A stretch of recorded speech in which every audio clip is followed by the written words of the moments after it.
Breaking news, and the Queen has dealt Prince Andrew a major blow, stripping him of his military affiliations and royal patronages.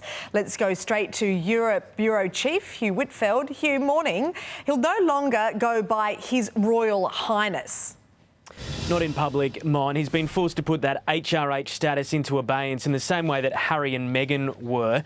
Prince Andrew has been spotted in the last couple of hours being driven from his home on the Windsor Great Park to Windsor Castle, sitting in the back of a Range Rover there.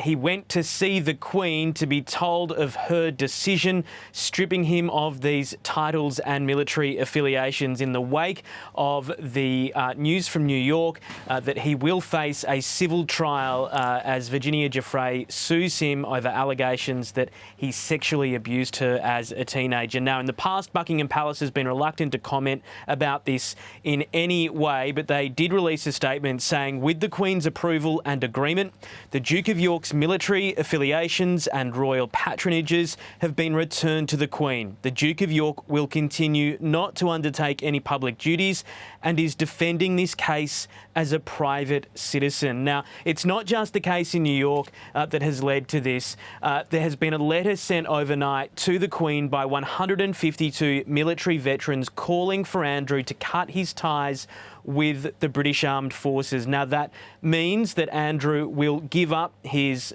honorary status with a number of units, including Colonel of the Grenadier Guards. For a former Navy pilot who served 22 years with the Royal Navy, that will be a bitter pill to swallow. He also has maintained more than 100 patronages throughout his time as a working royal. Dozens of charities had already cut ties with him, but he will be forced to hand the rest of those patronages back to the Queen, who will distribute them among other members of the royal family, and we are told that there is no chance that they will have to hand them back. So Andrew will never get them back again. He's never going to have that status. And we understand too that it's not just the Queen, but Andrew's siblings, so his two brothers and his sister, and Prince William as well, who've been involved in this decision-making that essentially leaves the Duke of York without any role whatsoever in the royal family. He's on his own when it comes to this case. Mon. Interesting that they're not saying that they're going to wait for the outcome of the case. They've already moved swiftly, haven't they? All right, thank you, Hugh.